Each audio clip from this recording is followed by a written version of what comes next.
Si Maya Reyes ay isang simpleng babae, maganda, mabait, at may simpleng buhay. Isang hapon, habang nakaupo sa ilalim ng puno sa gilid ng ilog si Maya at pinagmamasdan niya ang mga dumadaloy na tubig, ramdam niya ang malamig na simoy ng hangin. At habang ninanamnam ang simoy ng hangin, ay biglang lumapit si Alex sa kanya. Si Alex na kanyang kasintahan. Si Alex Sandoval ay isang empleyado na may mataas na katungkulan sa isang kumpanya. "Narito ka lang pala, kanina pa kita hinahanap." Nakangiting sabi nito sa bayakap sa likod ni Maya.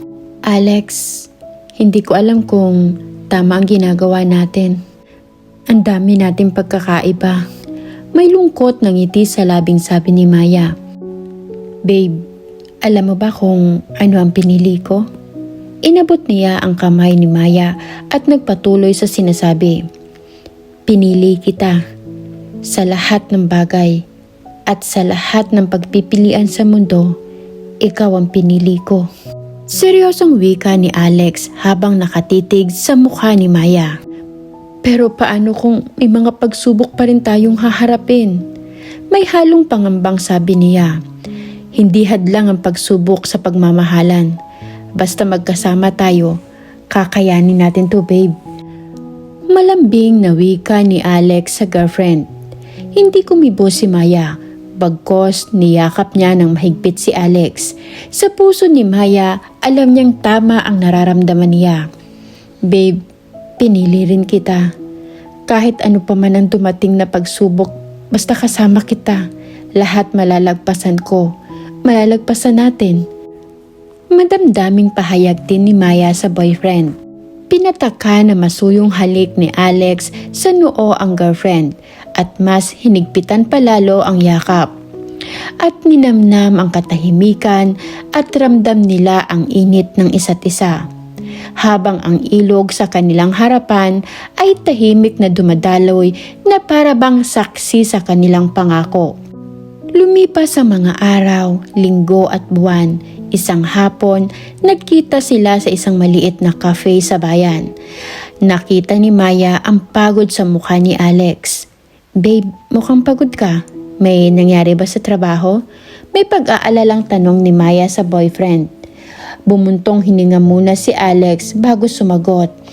"Oo babe, pero hindi yun ang dahilan kung bakit ako ganito." May lungkot sa mukha nito habang nakatingin sa babae. "May kailangan tayong pag-usapan." Seryosong sabi pa ni Alex kay Maya. Nagtataka man at kinakabahan ay pilit na pinatatag ni Mia ang sarili. "Pag-uusapan? Ano yun?" Malumanay na tanong niya sa boyfriend. Hindi kayang salubungin ni Alex ang tingin ng girlfriend kaya yumuko siya at itinuon sa mesa ang mga mata bago nagsalita. Mabigat man sa loob pero kailangan niyang kausapin si Maya. "Maya, may pagkakataon na kasi na parang hindi na tayo nagkakasundo sa mga pangarap natin. Iba ang mundo mo, iba ang mundo ko, at natatakot akong baka magkasakitan tayo." Mahabang paliwanag ni Alex na nakatitig na kay Maya. Samantala, natigil sa ere ang kamay ni Maya na may hawak ng tasa ng kape. Pakiramdam niya, biglang tumigil ang mundo niya at sobrang bilis ng tibok ng puso niya. Maya-maya pa'y pinilit ni Maya magsalita at magpakatatag kahit alam niya na kung ano ang ibig sabihin ni Alex. Pinilit niyang ngumiti at nagsalita. "Babe, alam ko na may pagkakaiba tayo. Pero hindi yun hadlang para tatalikuran natin ang isa't isa. At lahat ng magagandang sandali ay naumpisahan na natin." Tumitig si Alex kay Maya na may halong lungkot at pag-asa. "Pero paano kung mali ang desisyon natin? Paano kung sa huli masaktan tayo? Masaktan tayo ng sobra, ikaw?" Huminga ng malalim si Maya at hinawakan ang kamay ni Alex. "Kahit masaktan ako, tayo, pipiliin pa rin kita. Mas pipiliin kita kaysa sa pangamba. Dahil sa bawat pagpipiliang iyon, kasama kita sa bawat hakbang ng buhay ko. Tahimik silang pareho, nagkatitigan sa isa't isa at nanatiling ramdam ang bigat ng emosyon at init ng damdamin sa pagitan nila. Ang mga mata ni Alex ay nabasa na ng luha ng takot at kaligayahan, ngunit higit sa lahat, luha ng pagmamahal. Dahil alam niyang di siya iiwan ni Maya kahit anong mangyari. Babe, kung ganon, handa na akong harapin ang lahat ng pagsubok sa bawat araw. Basta kasama kita. Mahal na mahal kita, Maya. May ngiti at matatag na sabi ni Alex sa girlfriend. Pareho tayo, Alex. Kahit anumang pagsubok o bagyo na dumating sa atin, kakayanin natin. Mahal na mahal din kita, Alex. May ngiti rin sa labi na tugon ni Maya sabay yakap ng mahigpit sa kasintahan. Muling lumipas ang araw, linggo at buwan pagkatapos ng pag-uusap nila sa cafe. Akala nila ay wala ng problema na darating sa kanila. Akala nila patuloy na ang saya na nararamdaman nila, pero mali pala dahil may mas malala pa palang ibibigay ang tadhana na pagsubok sa kanila. Isang araw sa opisina ni Alex, may bagong proyekto siyang kailangang tapusin. Ngunit may makakasama siyang bagong katrabaho, si Camille Trinidad. Si Camille ay matagal nang may gusto kay Alex. Kaya naman nang ibigay ang proyekto na to sa kanila, nakakuha ng pagkakataon si Camille na akitin si Alex. Hi Alex, sana magtulungan tayo sa project na to. Alam kong kakayanin natin to. May ngiti sa mga labi nito na halatang nangaakit. Ngumiti ng maliit si Alex bago sumagot. Oo Camille, pero sana'y makaya rin nating tapusin to ng maayos. Seryosong wika ni Alex kay Camille. Samantala, naisipan naman ni Maya na dalawin si Alex sa opisina nito. Pero hindi pa man nakakapasok sa opisina si Maya ay nakita niya ang pag-uusap ni Camille at Alex. Pakiramdam ni Maya ay parang biglang biniyak ang puso niya sa nakita na masaya ang boyfriend habang nakikipag-usap kay Camille na may pahampas-hampas pa sa balikat ni Alex. Sa halip na dumiretso ay mas pinili na lamang ni Maya na umuwi sa kanilang bahay. Ayaw man mag-isip ni Maya ng iba, pero iba yung nararamdaman niya at nasasaktan siya. Pakiramdam niya masaya na si Alex sa iba. Kinabukasan nagkita sila sa isang park. Nag-aya si Alex na mamasyal, pero pinili ni Maya na sa park na lamang. Hindi nakatiis si Alex ay kinumpronta niya ang girlfriend dahil kanina pa niya ito napapansin na tila ba tahimik at may problema. Babe, okay ka lang ba? May problema ba? Anong nangyari? Masuyong tanong niya sa girlfriend. Pumuntong hininga muna ng malalim si Maya bago nagsalita. Ngumiti muna siya ng pilit at pinipigilang umiyak bago nagsalita. Nagpunta ako kahapon sa office mo. Talaga? Bakit di ka tumuloy? Anong oras ba yun? Putol ni Alex sa sinasabi niya. Hapon na. Aayain sana kitang kumain ng dinner sa labas eh. Kaso, busy ka. Pagpuputuloy ni Maya habang nakayuko. Sana tumuloy ka sa loob ng opisina ko. Busy ka nga sa pakikipaglandian sa babae mo. Di na napigilan pang sabi ni Maya at tinakip sa mukha ang palad at doon umiyak. Hey babe, listen to me. Wala akong babae, okay? Ikaw lang ang babae ko at mahal ko. Masuyong sabi pa ni Alex. Pero Alex, hindi yun ang nararamdaman ko. Parang nag-iba ka na nitong mga nakaraang araw. At nakikita ko dyan sa mga mata mo na masaya ka na kasama mo siya. At natatakot akong baka unti-unti kang lumayo sa akin. Shh, listen to me babe, okay? Hinawakan ni Alex ang mukha ni Maya. Babe, tingnan mo ako. Kung si Camille ang tinutukoy mo na kasama ko lang siya sa trabaho, okay? At wala akong gusto sa kanya.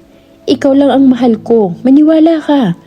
Kung nakita mo man kaming masaya, walang ibig sabihin yun, okay? Di kita lolokohin. Kasi mahal na mahal kita, Maya. Madamdaming pahayag ni Alex kay Maya. Hindi siya ang magiging dahilan para lumayo ako sa'yo. Ikaw ang pinili ko. at lagi kong pipiliin kahit anong mangyari. At hindi ko hahayaang mawala ka sa buhay ko. Dahil lang sa takot o maling akala, dugtong pa ni Alex. Lalo namang naiyak si Maya at tumingin sa kasintahan. Sorry kung pinagdudahan kita. Sorry kung na-question ko ang pagmamahal mo sa akin. At di na ako natatakot. Promise, kahit na ano ang pagsubok na dumating pa, kahit na may mga taong maaaring makasira at gustong sumira sa atin, hindi na kita pagdududahan. Mahal na mahal din kita, Alex. Umiiyak pang sabi ni Maya. Sa bawat hakbang, sa bawat desisyon, ikaw ang laging pipiliin ko. Walang sino man ang makakapalit sa iyo sa puso ko. Seryosong wika ni Alex. Si Maya naman ay niyakap siya ng mahigpit. Ramdam ang tibok ng puso nila na nagkakatugma. Ang mga luha nila ay hindi lamang lungkot kundi luha ng pagmamahalan na tumibay sa kabila ng lahat. Alex, salamat. Salamat at pinili mo ko. Muling bulong ni Maya sa kasintahan. Salamat rin sa iyo, Maya, na pinili mo rin ako. Basta magkasama tayo, kakayanin natin ang lahat. Sa kanilang pagyakap, unti-unting nawala ang takot at pangamba. Ang mga pagsubok ay patunay lamang na ang tunay na pag-ibig ay hindi madaling masira basta matibay ang kanilang pagmamahalan at tiwala sa isa't isa. Lumipas ang ilang buwan, si Maya at Alex ay patuloy na nagtagumpay sa kanilang buhay. Mas naging malalim ang kanilang relasyon at mas matatag ang kanilang tiwala sa isa't isa. Isang gabi, sa ilalim ng mga bituin, muling naisipan ng dalawa na maglakad sa tabi ng ilog kung saan paborito nilang tambayan. Ang malamig na simoy ng hangin ay bumabalot sa kanila, ngunit ang init ng kanilang damdamin ay mas malakas kaysa sa hangin. Tumigil sa paglalakad si Alex at hinawakan ang kamay ni Maya. Maya, maraming nangyari sa atin ito mga nakaraang buwan. May mga takot, may mga luha, at may mga pagsubok na hindi natin inaasahan. Ngumiti si Maya at humigpit din ang hawak sa kamay ni Alex. Oo nga, pero nandito pa rin tayo. Hindi tayo sumuko. Bagkos, magkahawak natin itong nalampasan. Tumitig si Alex kay Maya ng seryoso. Sa bawat desisyon na ginagawa ko, ikaw lagi ang pinipili ko, Maya. Gusto kong ipangako sa iyo na sa kabila ng lahat, ikaw ang magiging kasama ko habang buhay. Alex, pinipili rin kita lagi. Pinipili kita sa bawat sandali, sa bawat paghinga, at sa bawat desisyon ko. Madamdaming sabi ni Maya. Ngumiti si Alex at dahan-dahang lumuhod sa harap ni Maya at binuksan ang isang maliit na kahon sa harap nito at tumambad ang isang simpleng singsing. Alex, naiiyak na sambit ni Maya. Babe, pwede ba kitang maging katuwang ko hindi lang sa ngayon, kundi sa buong buhay ko? Naluluha at ngumiti ng malawak habang tumatango-tango si Maya. Oo Alex, at gusto ko habang buhay din kitang pagsisilbihan. Nagyakapan sila ng mahigpit at sa ilalim ng mga bituin, naramdaman nila ang katahimikan at kapayapaan na dulot ng tunay na pagmamahal. Ang ilog sa kanilang harapan ay tahimik na dumadaloy, saksi ng pangakong hindi matitinag ng anumang pagsubok. Napatunayan nila ang tunay na pag-ibig ay hindi nasusukat sa kaginhawahan o kaligtasan, kundi sa bawat pagpili, sa puso, sa bawat sandali. Wakas! Maraming salamat po sa lahat ng nakinig sa maiksing kwento ni Maya at Alex. Hanggang sa muli, ito po ang inyong lingkod, Miss A.